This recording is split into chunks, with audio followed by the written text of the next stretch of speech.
Ang programang ito ay rated SPG. Striktong patnubay at gabay ng magulang ang kailangan. Maaaring may masiselang tema, lengguwahe, karahasan, sexual, horror o droga na hindi angkop sa mga bata. Na! Bukas ka na! Napagod mo ako! Makapatayin kita!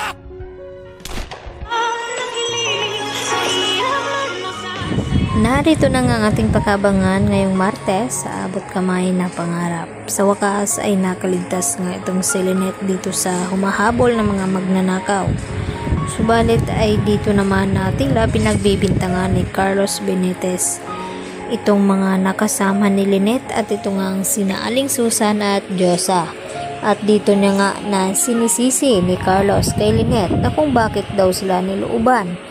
At dito nga na sinagot ni Lynette itong si Carlos na pinagbibintangan ba daw ang kanyang mga pamilya at hindi magagawa iyon ni Chang Susan at dito nga ni Diyosa.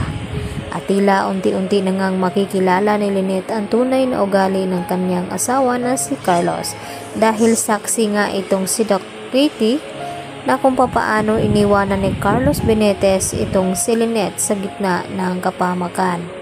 At nang masalubong nga ni Harry itong kanyang ama at nagtanong ito kung nakita na ba daw niya itong si Lynette, ang sagot nga dito ni Carlos ay hindi pa.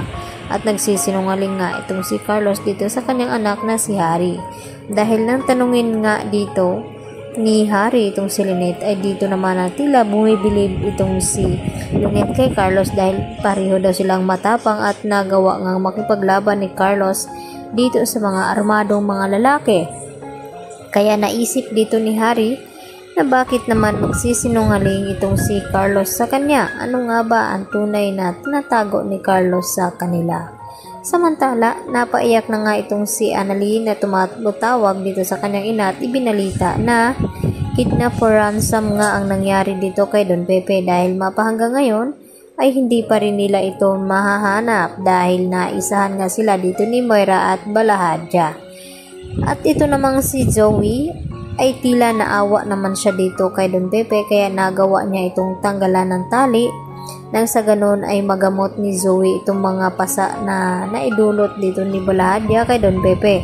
At nagpapaawa effect naman itong si Don Pepe nang sa ganon ay kunin niya ang pagkakataon na ito na makuha itong baril na pinakuha nga ni Moira dito kay Zoe. At dahil matanda na nga at nahirapan ang lumakad itong si Don Pepe ay hindi agad siya nakalayo sa lugar hanggang sa dumating nga itong si Balahadja at dito naman na dali-daling nagtago itong si Don Pepe.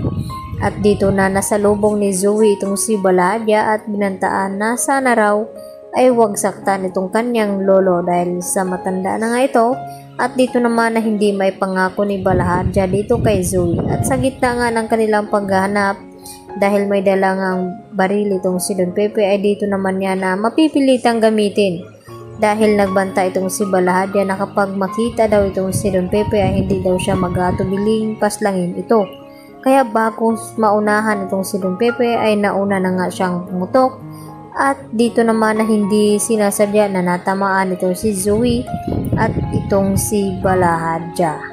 Kaya yan naman ang ating pakatutukan bukas kung tuluyan nga bang makatakas itong si Don Pepe na ngayon nga ay hirap-hirap na nga siyang makalakad dahil sa kanyang katandaan. At lalo pat malalakas itong kanyang mga kalaban at parating na rin doon itong si Moira. At ikakagulat nila nang mayroong natamaan sa baril dito na hawak ni Don Pepe at walang iba kundi itong si Zoe. Yan po ang aking karagdagang latest update mga kapuso at yan lang po ang ating patuloy na pakaabangan bukas. Dito lamang yan sa Abot Kamay na Pangarap. Yan lang po at marami pong salamat hanggang sa muli. Bye-bye!